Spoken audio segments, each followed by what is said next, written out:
My family excluded me from Christmas, calling me a burden. I then canceled their entire trip that I'd secretly paid for. The soft chime of a text message echoed in the elegant, art-filled living room, pulling Alara, a woman of 78 years, from her contemplation of a particularly striking abstract painting. Her gaze had been lost in the swirling blues and greens, finding a peculiar solace in their silent chaos, a stark contrast to the ordered, yet often tumultuous reality of her life. Her fingers, still remarkably nimble despite their age, picked up the silver-framed smartphone from the antique mahogany side table. The cool metal felt familiar in her grasp, a conduit to the distant lives of her family. The screen glowed with a message from her daughter-in-law Xenia. Alara's brow furrowed almost imperceptibly as she read the terse, almost dismissive words. Hi Alara. Just wanted to let you know Caspian and I are finalizing plans for Christmas. We've decided to keep it quite intimate this year, just us and the kids. You know, with the trip to the Caribbean right after, it's just going to be too much hassle. We're thinking of you though. Have a quiet one. XX. Alara read the message twice, then a third time, each reading etching the words deeper into her consciousness. The phrase too much hassle resonated with a chilling clarity that transcended the simple words on the screen. It wasn't the first time they had subtly, or not so subtly, excluded her from family gatherings or significant events. There had been the last-minute cancellation of a Mother's Day brunch, the forgetting to send her an invitation to Liam's high school graduation ceremony until the day before, or the quiet suggestion that perhaps her traditional Christmas Eve carols were a bit much for the children. But this felt different. Christmas, a holiday she had poured untold sums into for decades, meticulously planning lavish gifts and opulent feasts for her family, a holiday steeped in memories of her late husband Robert's booming laughter and the joyous chaos of young Caspian, was now a hassle because of her. The sting was sharp, a familiar ache in a heart that had grown accustomed to such subtle wounds, yet Alara's face remained a mask of placid indifference. There was no visible flinch, no sudden intake of breath, only a profound stillness that settled over her like a shroud of winter frost, obscuring a rapidly shifting internal landscape. She placed the phone back on the table, her movements deliberate, almost ceremonial, as if marking the end of an era. Her gaze drifted back to the abstract painting, but she no longer saw its vibrant colors or intricate brushstrokes. Instead, she saw the tapestry of her life, meticulously woven with threads of sacrifice, unreciprocated love, and a quiet, persistent ache for genuine connection. The message wasn't just an exclusion, it was a declaration. They saw her not as a beloved matriarch, a fount of wisdom and comfort, but as an inconvenience, a burden to be managed and preferably, kept out of sight when their carefully constructed image of perfection needed to be maintained. A flicker of recognition passed through her eyes. They had always been like this, subtle in their disregard, yet utterly transparent in their desire for her financial aid. A subtle shift occurred within Alara. It wasn't a sudden burst of anger, the kind that flares and quickly dissipates, but a slow tectonic plate movement of her soul, deep and irreversible. The years of quiet resentment, the suppressed desires for simple affection, the countless slights and dismissals, they coalesced into a hardened core of resolve, as unyielding as the ancient granite beneath her estate. The reservoir of patience she had nurtured for decades, a seemingly bottomless well of understanding and forgiveness, had finally run dry. The well had not just emptied. Its very foundations had cracked, irreparable fissures appearing in the bedrock of her long-held hope. Her mind, usually a quiet garden of pleasant memories and gentle thoughts, now sharpened with an almost clinical precision. She had always prided herself on her composure, her ability to navigate the complexities of life with grace, believing that true strength lay in quiet dignity. But grace, she realized with a bitter clarity, had its limits when met with relentless ingratitude. She recalled the whispers she had overheard weeks ago, a fragment of conversation drifting from Caspian's study during one of her rare visits. Caspian's dismissive tone as he spoke to Xenia about Grandma Alara's contribution to the Caribbean trip had echoed in her mind since. She can't possibly keep up, he had scoffed, his voice laced with an almost casual cruelty. And honestly, who wants to deal with an old woman's needs on a luxury vacation? It's our time to relax. Xenia had merely giggled in agreement, a sound that Alara had chosen to interpret then as mere thoughtlessness, not malicious intent. Alara had chosen to ignore it then, as she had ignored so much over the years, the casual eye rolls when she offered advice, the quick changes of subject when she tried to share a personal anecdote, the way they would always forget to call on her birthday until late in the evening. But now, coupled with the Christmas exclusion, those words resonated with a fresh, brutal clarity. They didn't merely tolerate her. They actively resented her presence, despite eagerly partaking of her generosity. The irony was not lost on her, a bitter tang on her tongue. She had secretly paid for the entire extravagant Caribbean getaway they were now so desperate to enjoy without her, under the guise of an intimate family trip. Every first-class flight, every suite at the exclusive beachfront resort, every private excursion, all discreetly handled by her financial advisors, a grand gesture intended to bring joy, not to buy her way into their lives. The knowledge of their deceit and her own foolish hope now fueled a slow-burning fire within her. A faint, almost imperceptible smile touched Alara's lips, a gesture that held no warmth. It was not a smile of amusement, but one of grim determination, a silent acknowledgement of the battle lines that had just been drawn. The silent, generous benefactor was about to become something entirely different. The quiet, polite woman who had always given was about to take back. And she would start with the very trip they were so eager to enjoy without her. The thought, cold and firm, settled in her heart like a newly forged steel ingot, solid and unyielding. The game, as they had unwittingly defined it, had changed. And Alara, for the first time in a very long time, felt a strange, unsettling sense of anticipation. To understand Alara's calm resolve, one had to look back, far beyond that dismissive text message, into the decades of what she now recognized as quiet, unwavering exploitation. Her late husband, Robert, had been a titan of industry, a visionary entrepreneur who built an empire from the ground up, a man whose presence filled any room he entered. When he passed peacefully in his sleep 25 years ago, he left Alara not just a vast fortune, but an unshakable legacy of wisdom, integrity, and an expectation that his wealth would provide comfort and opportunity for their lineage. Alara, however, interpreted this not as a blank check for endless indulgence, but as a sacred trust to be managed with care and, crucially, to foster a loving, connected family. Robert had always emphasized the importance of family, of genuine bonds, and Alara had taken that to heart, perhaps too literally, perhaps too hopefully. Her deepest desire had always been genuine affection and respect, not just tolerance or superficial pleasantries. She yearned for the unforced laughter of her grandchildren around her table, for the quiet intimacy of a shared confidence with her son, Caspian, or for Xenia to truly see her as a person, a woman with a lifetime of experiences and emotions, not merely a purse to be opened at will. This yearning fueled her generosity, transforming her into the silent, seemingly inexhaustible wellspring of their luxurious lifestyles, a resource to be tapped, never to be cherished. The examples of her beneficence were countless, almost too numerous to fully catalog, each one a thread woven into the tapestry of their entitlement. When Caspian graduated from university, expressing a vague desire to enter finance, Alara, hoping to give him a confident start, had purchased him a gleaming new Mercedes-Benz, ostensibly to start his career in style. She remembered his brief, almost perfunctory thanks, quickly followed by a complaint about the car's lack of certain high-tech features.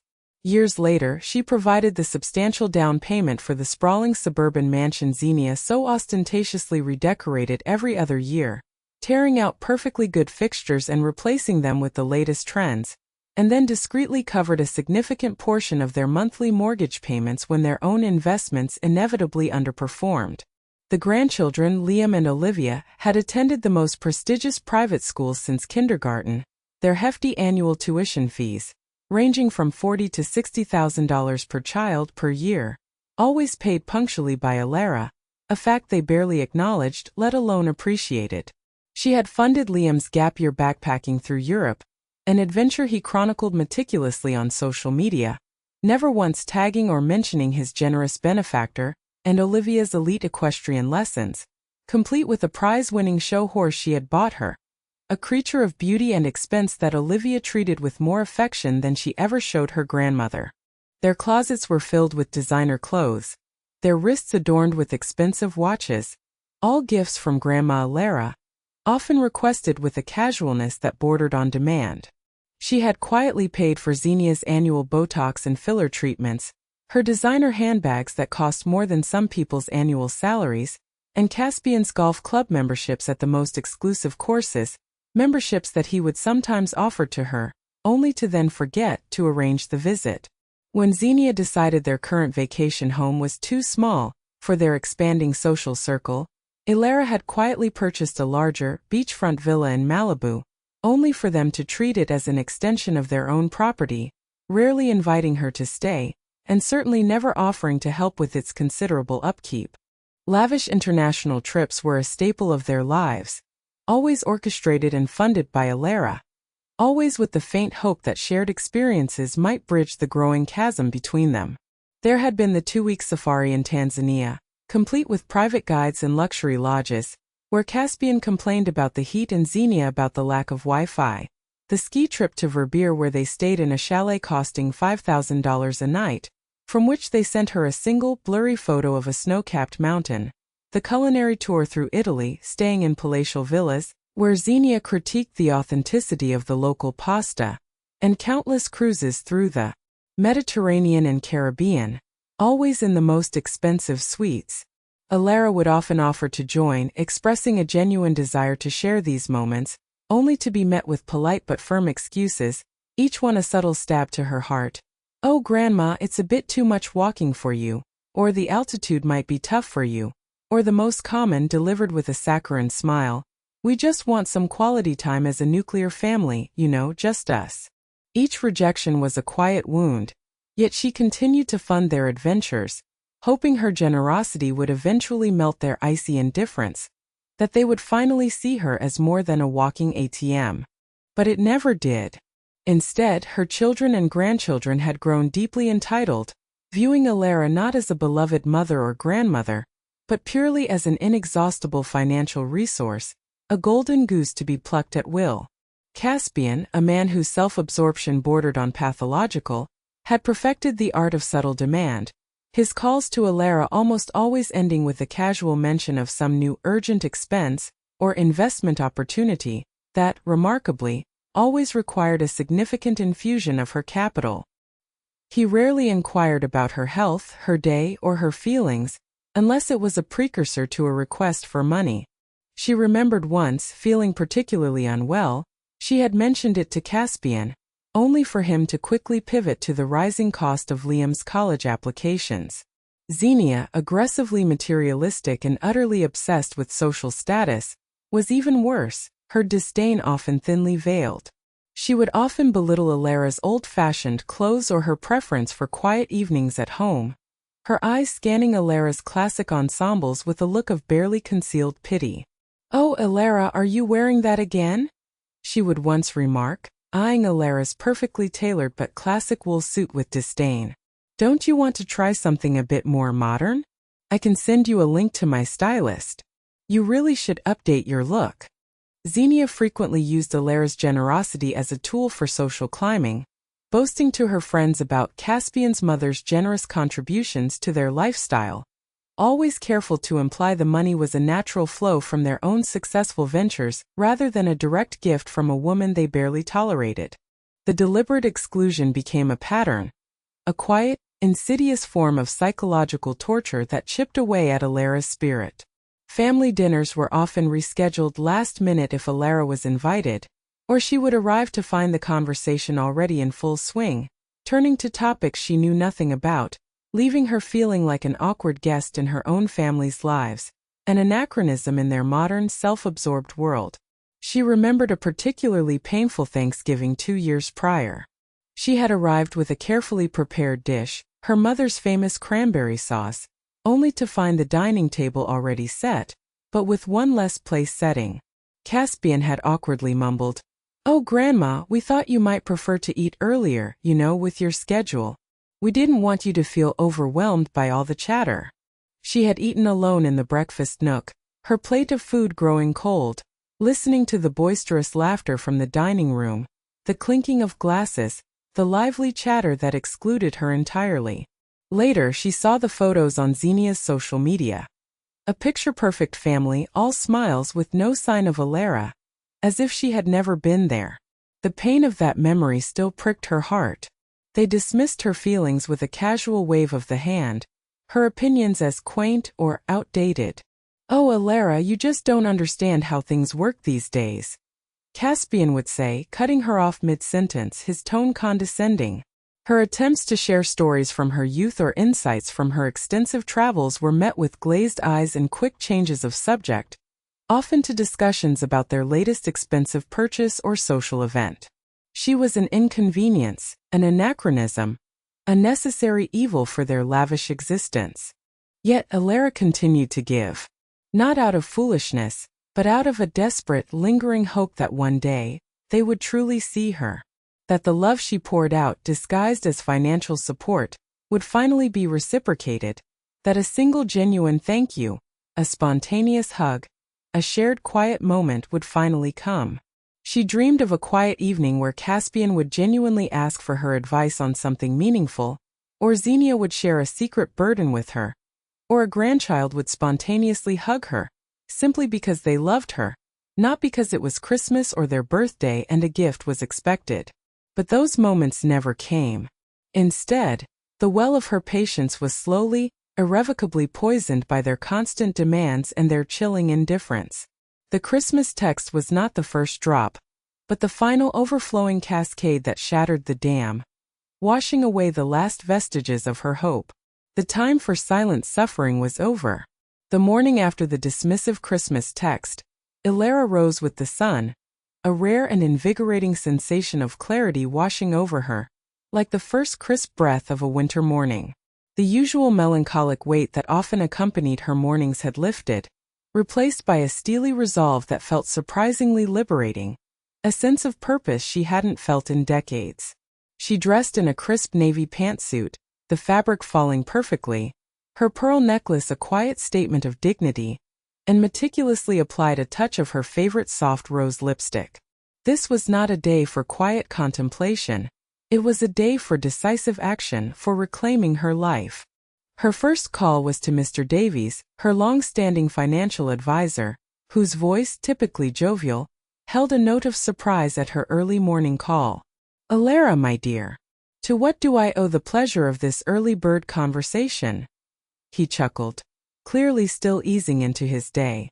"Mr. Davies," Alara began, her voice calm and clear, a quiet force that belied her years, "I need you to perform a complete and immediate cessation of all financial disbursements to Caspian Thornton, his wife Xenia Thornton, and their children Liam and Olivia Thornton." There was a moment of stunned silence on the other end of the line, thick and palpable. Mr. Davies, a man who had managed Alara's considerable wealth for over 2 decades, was accustomed to her boundless generosity, not her abrupt reversals. He knew the extent of her financial support to her family, having facilitated every single transfer and payment for years. I beg your pardon, Alara? Did I hear you correctly?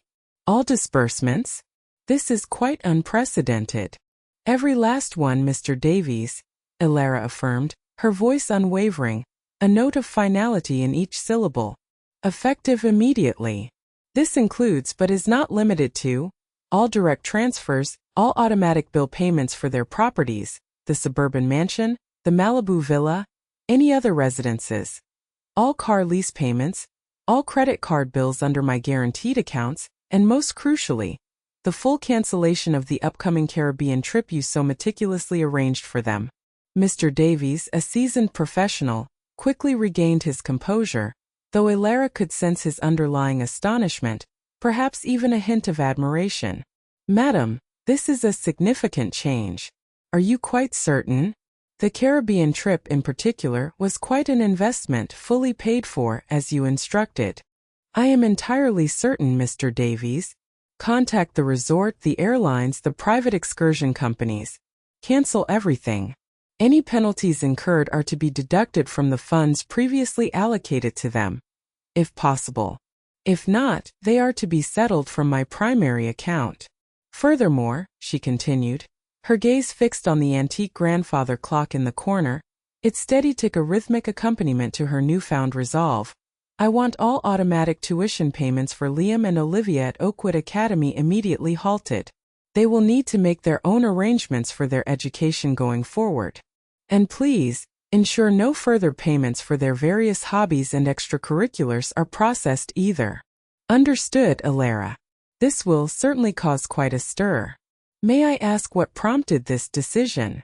Mr. Davies ventured cautiously, his curiosity barely contained. Let's just say, Mr. Davies, Alara replied, a faint, almost imperceptible tremor in her voice that was quickly suppressed, that my definition of family support has undergone a significant revision. I will, however, require you to transfer a substantial sum, say $5 million, into a new, entirely private account, accessible only by me. I intend to manage this portion of my wealth personally, for my own pursuits. And please ensure discretion. Consider it done, Alara, Mr. Davies said, a new note of respect entering his tone.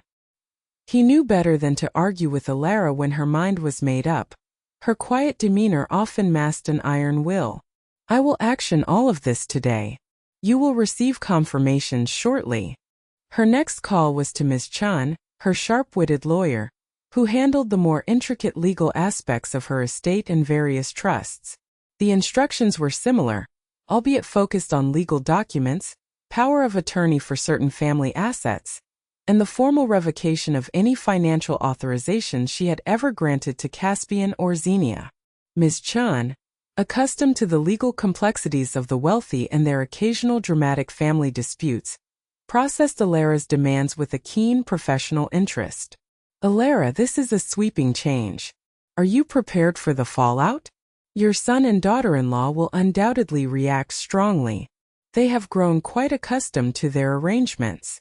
I am prepared, Ms. Chun, Alara stated, her voice as unyielding as granite, echoing the resolve that had hardened in her heart.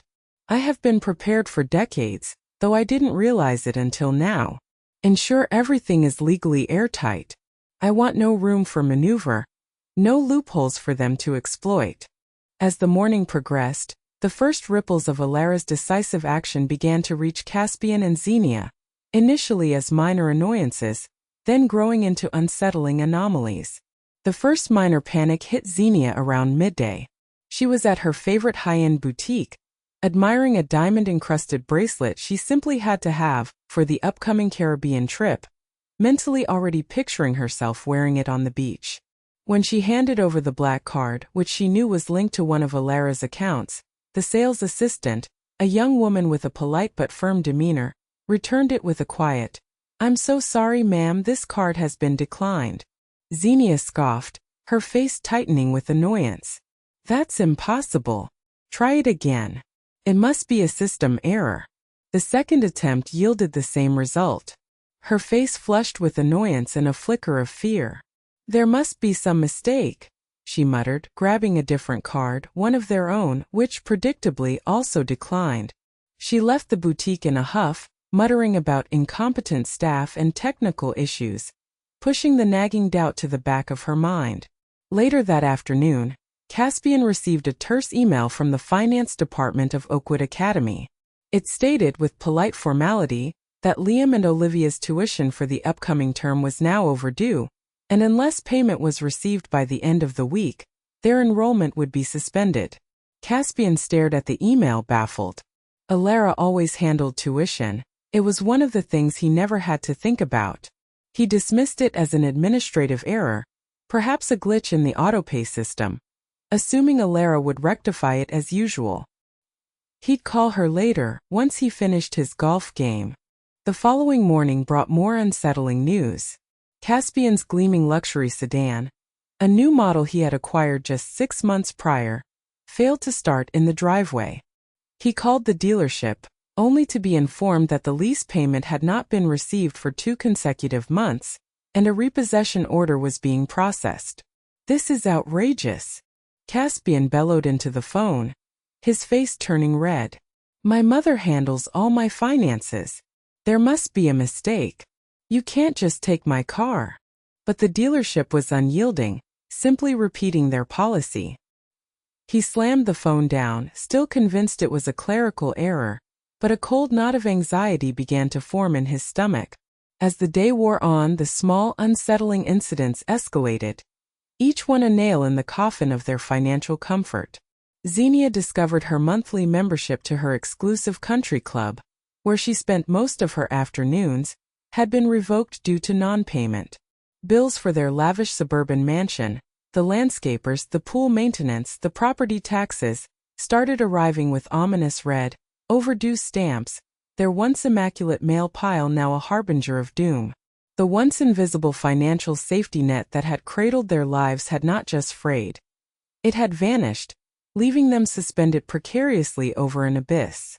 The true jolt came when Xenia's phone buzzed with a call from their travel agent, her voice laced with an apologetic, yet unmistakably firm tone. "Mrs. Thornton, I'm so terribly sorry to inform you, but the entire booking for your Caribbean trip, the flights, the resort, the excursions, it's all been canceled. We received instructions from Ms. Alara Thornton's financial advisor this morning, with specific instructions for immediate cancellation." Xenia's blood ran cold. The Caribbean trip, the Christmas exclusion, the declined credit card, the missing car payment, it all clicked into place with horrifying clarity. Alara. It had to be Alara. But why? How dare she?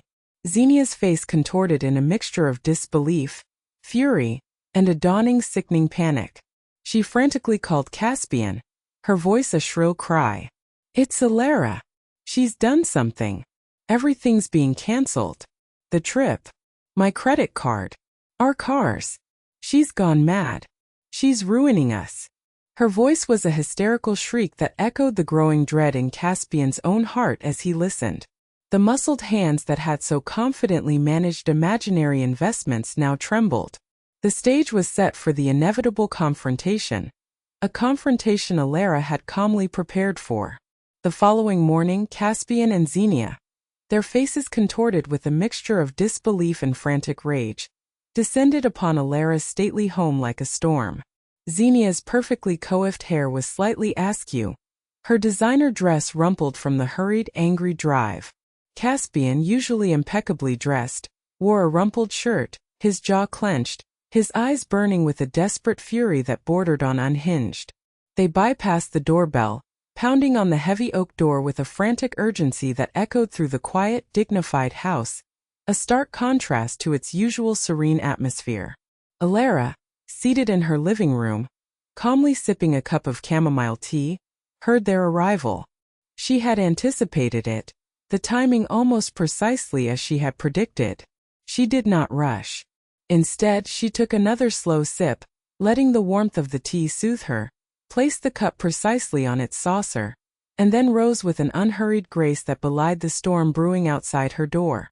She opened the door to find Caspian's face inches from hers, his voice already a thunderous roar, uncontrolled and desperate. "Mother, what is the meaning of this? What have you done?" he bellowed, his composure shattered, his voice echoing in the grand foyer. "My car is being repossessed. Xenia's credit cards are declined. The school is threatening to expel Liam and Olivia. And the Caribbean trip. Our trip, Mother. You canceled it. Do you have any idea what this means?" Xenia pushed past Caspian, her eyes wide with a theatrical despair that quickly morphed into genuine terror. "Alara, how could you be so cruel? We're your family. This is an absolute nightmare. You're ruining everything. My reputation. The children's future. You're destroying us." Her voice rose to a dramatic wail, a sound Alara had heard many times before, usually preceding a financial request.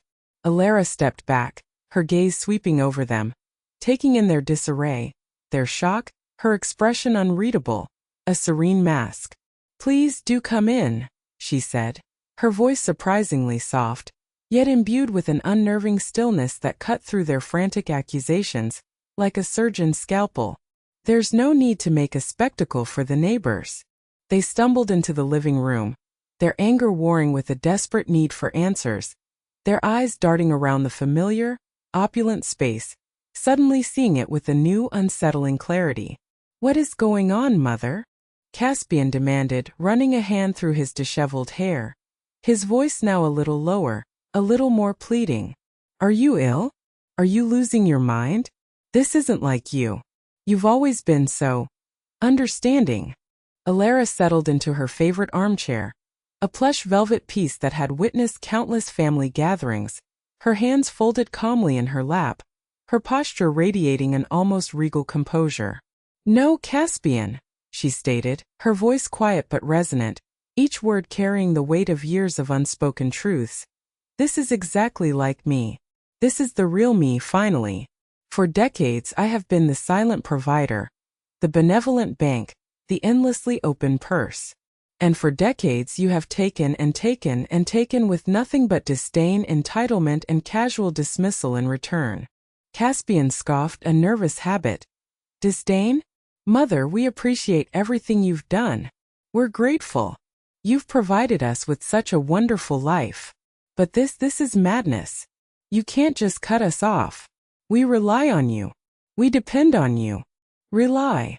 Alara's gaze sharpened, cutting through Caspian's bluster, exposing the raw nerve beneath. "Is that what you call it? Call it exploitation.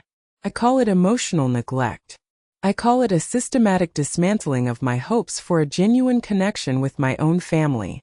You have built your entire lives on my generosity, never once considering the person providing it."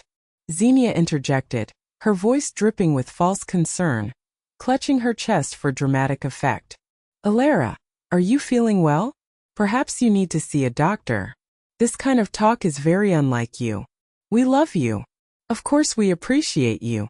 We tell everyone how wonderful you are." "Love." Alara's voice was barely a whisper, yet it commanded their full attention, drawing them into the quiet intensity of the moment.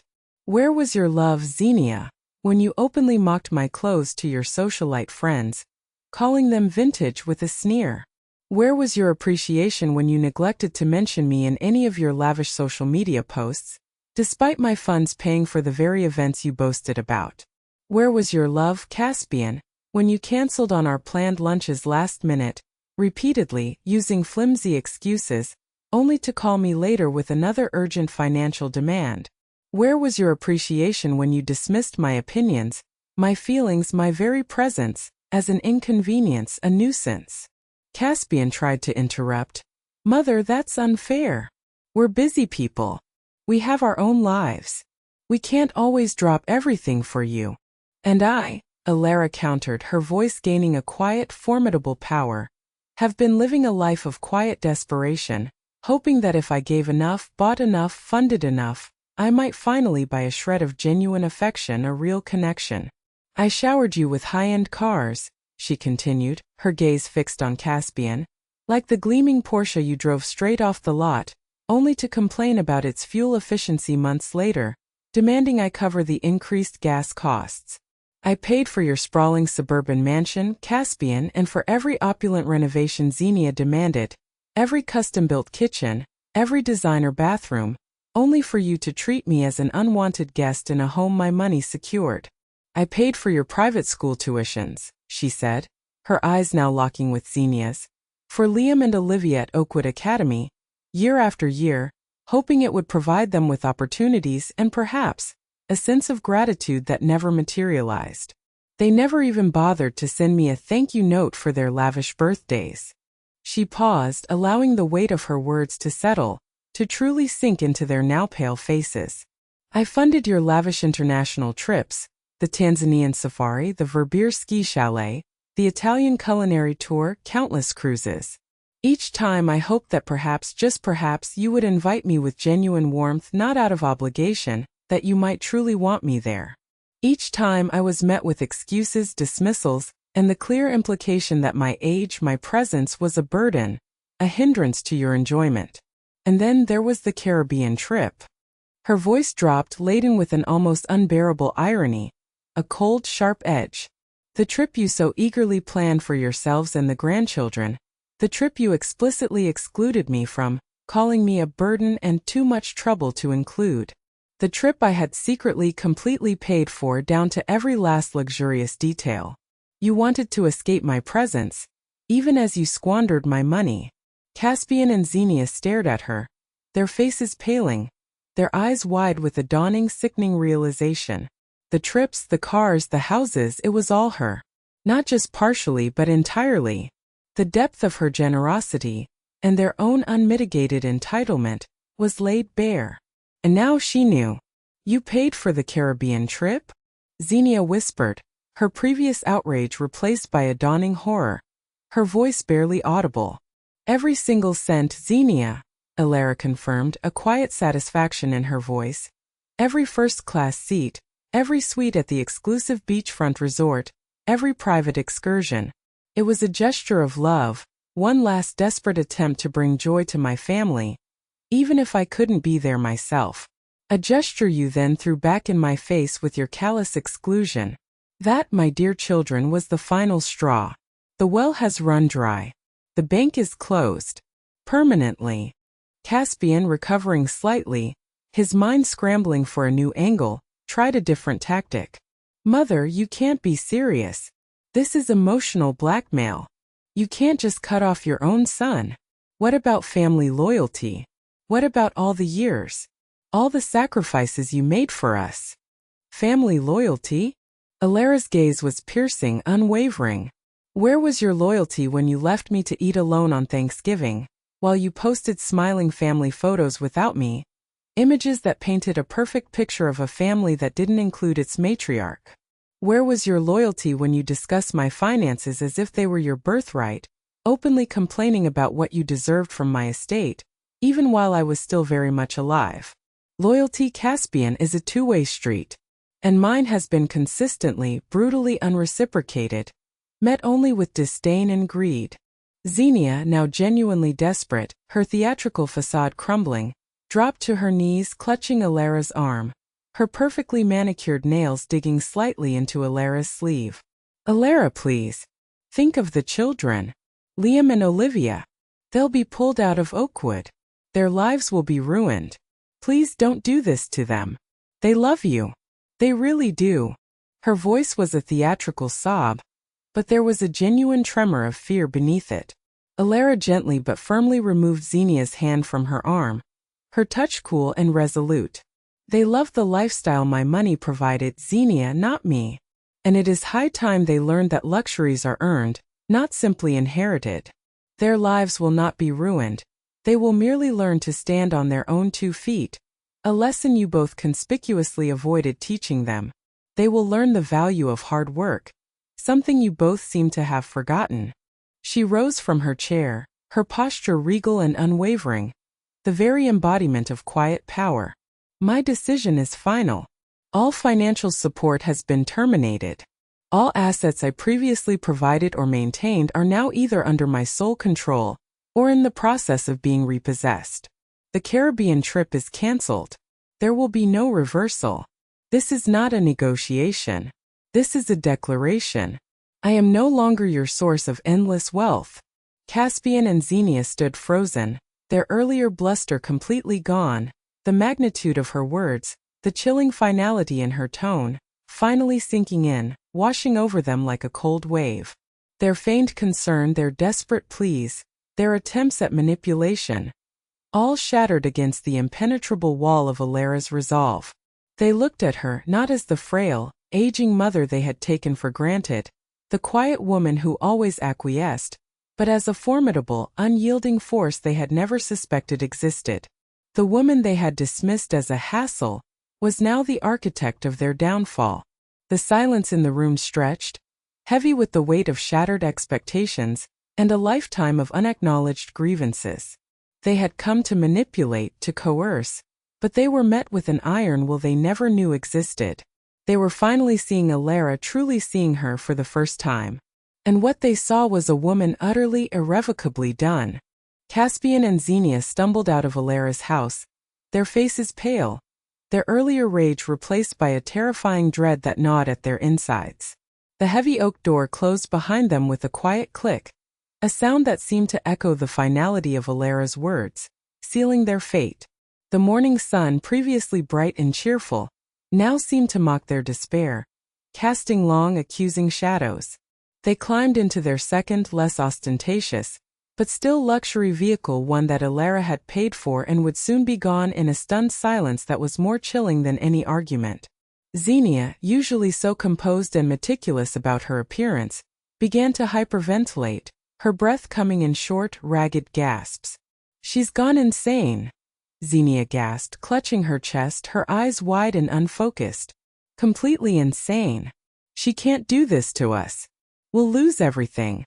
What will people say?" Caspian gripped the steering wheel, his knuckles white, his mind racing, trying to find a solution, any solution. "She's not insane, Xenia. She's done." And she meant every word. "The old woman we thought we had wrapped around our finger is gone. She's finally cracked, but not in the way we expected."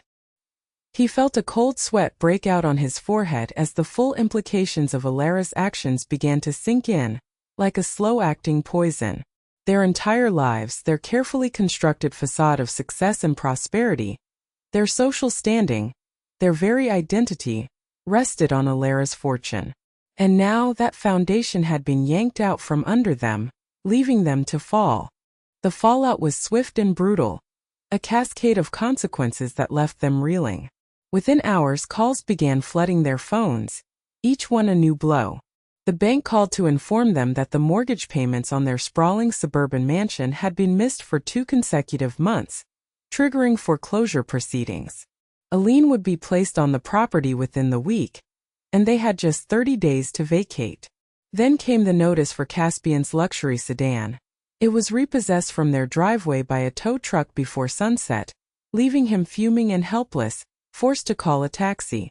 Xenia's designer car, a sleek convertible, followed suit the next day, leaving them with no personal transportation. The children's school, Oakwood Academy, sent a final unequivocal email. Liam and Olivia were officially suspended until all outstanding tuition was paid, a sum far beyond Caspian's current means.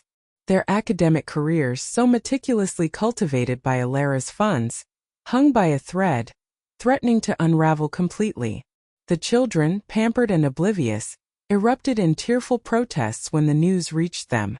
Liam, enraged, threw his expensive gaming console across the room, shattering it, while Olivia, usually placid and more concerned with her equestrian trophies, burst into a fit of uncontrolled sobbing, terrified of facing public school and the humiliation it entailed. "But Grandma always pays," Liam screamed, his face red with fury and disbelief. "She can't just stop." The social consequences were equally devastating for Xenia. The news of the cancelled Caribbean trip, initially a hushed rumor, quickly spread through her elite social circles, amplified by the sudden disappearance of their luxury cars and the impending loss of their mansion. It was whispered that Alara had cut them off, that they were facing financial difficulties, a fate worse than death in their world. Xenia, who had built her entire social standing on a carefully curated image of effortless wealth and impeccable taste, found herself suddenly ostracized. Invitations to exclusive galas and charity events ceased. Her friends, whose relationships were often as transactional as her own, began to distance themselves, unwilling to be associated with financial instability. Her lavish weekly brunches and shopping sprees abruptly ended. She felt the cold, hard gaze of social judgment, a fate far worse than any financial discomfort in her materialistic world. Her phone, once buzzing with social engagements, now remained eerily silent. Caspian, too, felt the pinch acutely. His investments, always more dependent on Alara's capital infusions than his own acumen, began to unravel spectacularly, revealing themselves as little more than speculative gambling. He had always relied on her money as a safety net, a buffer for his risky, often ill-conceived schemes. Now, without that lifeline, his fragile empire of speculation crumbled, leaving him buried under a mountain of debt. He faced mounting debts and the chilling prospect of having to find a real job, something he hadn't done since his 20s, a career he had always dismissed as beneath him. He lashed out at Xenia, blaming her extravagant spending, while she retaliated, accusing him of mismanaging Alara's funds and failing to handle his mother, to keep her in line. Their marriage, built on a shaky foundation of shared entitlement and Alara's money, began to crack under the immense pressure, filled with accusations and recriminations. Meanwhile, in her quiet, elegant home, Alara experienced a profound sense of liberation. The silence in her house, once a mournful echo of her loneliness and unspoken desires, now felt like a peaceful sanctuary, a balm to her long-suffering soul. She had shed the colossal weight of decades of unreciprocated generosity, of constantly striving for affection that would never come. There was no lingering anger, only a quiet satisfaction that felt like the first breath of truly fresh air she had taken in years, a lightness in her spirit she hadn't known since her youth. That afternoon she called Beatrice, an old friend from her university days, whom she had slowly drifted away from, partly due to Caspian and Xenia's disdain for Beatrice's more modest lifestyle and their general disapproval of Alara having friends outside their orbit. "Beatrice, my dear," Alara said, her voice lighter than it had been in years, a genuine smile gracing her lips. "I was wondering if you might be free for tea tomorrow. I have quite a story to tell you, and an even more exciting proposition for our future. It's been far too long." Beatrice, genuinely delighted, readily agreed, her warmth a welcome contrast to the coldness Alara had grown accustomed to. Later, Alara walked through her sprawling rose garden, the scent of blooming roses filling the air, each petal vibrant and alive. She hadn't truly appreciated it in years, always preoccupied with the financial demands and emotional manipulations of her family. Now she saw the vibrant colors, felt the gentle breeze on her skin, and heard the melodic chirping of the birds with a clarity she hadn't experienced in years. She began to plan a trip, not a grand family-oriented excursion to a luxury resort she would secretly fund, but a quiet personal journey to the rolling hills of Tuscany, where she could paint watercolors and truly immerse herself in art and culture, purely for her own pleasure, without the need to impress anyone. The weight was gone. The burden was lifted. Alara was finally free. Months passed, and the lives of Alara and her family diverged dramatically, like two rivers flowing in entirely different directions, their paths unlikely to ever converge again. Alara's life blossomed, unfolding with a vibrancy she hadn't known was possible. The $5 million she had transferred to her private account became her personal fund for rediscovery and joy, a testament to her newfound autonomy. She traveled extensively, but this time it was on her terms, for her own enrichment and pleasure. She spent a month in Tuscany, painting landscapes under the warm Italian sun, enjoying long, leisurely meals with local artists and philosophers, engaging in stimulating conversations about art, life and meaning, far removed from the petty concerns of social status. She took a solo cruise through the majestic Norwegian fjords, marveling at the towering cliffs and pristine waters, unburdened by the need to entertain or impress, simply enjoying the grandeur of nature.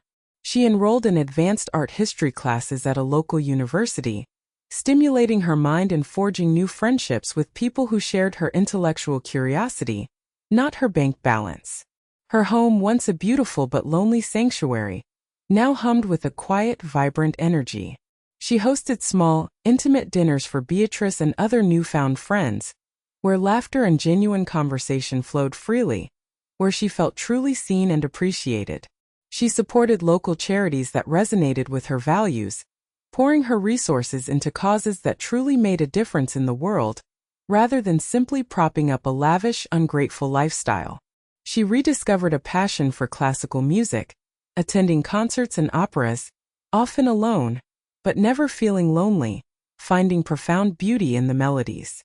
The constant internal hum of anxiety, the subtle ache of disappointment that had been her steady companion for decades, had vanished, replaced by a deep, abiding peace. She was not just comfortable. She was truly content, radiating a quiet strength and inner peace that had been absent for too long. Elara, the silent benefactor, was now Elara, the empowered sovereign of her own happiness, charting her own course. For Caspian and Xenia, the months were a harsh descent into a reality they had actively avoided for their entire adult lives, a stark reckoning with their own lack of genuine skills and self-reliance. They were forced to sell their sprawling suburban mansion at a significant loss, barely covering the outstanding mortgage and mounting debts, the illusion of their success shattered for all to see. They moved into a modest 3-bedroom rental in a less desirable part of town, a stark contrast to their former opulence, the walls feeling cramped and stifling after years of sprawling luxury. Their luxury cars were long gone, repossessed and sold, replaced by an old, used sedan that Caspian grudgingly drove to a new entry-level job at a firm where his connections proved worthless without Elara's backing. He was no longer the entitled, self-absorbed man he once was, but a perpetually stressed individual, constantly worried about bills, the disapproving stares of his wife, and the mounting pressure of a life he was ill-equipped to handle. Xenia's social world had collapsed entirely, leaving her adrift and isolated. She was forced to take a part-time job at a high-end boutique, ironically, one where she used to be a coveted customer, now folding designer clothes for women who once admired her lifestyle. The humiliation was immense, her pride shattered as she served former acquaintances, her perfectly composed mask cracking under the strain. Her once flawless appearance began to show the strain of stress and lost luxury, her Botox face now etched with lines of worry and exhaustion. The designer clothes lay unworn in the closet, painful reminders of a life she no longer possessed, a life that felt like a distant dream. Liam and Olivia, pulled from Oakwood Academy, struggled intensely to adapt to public school.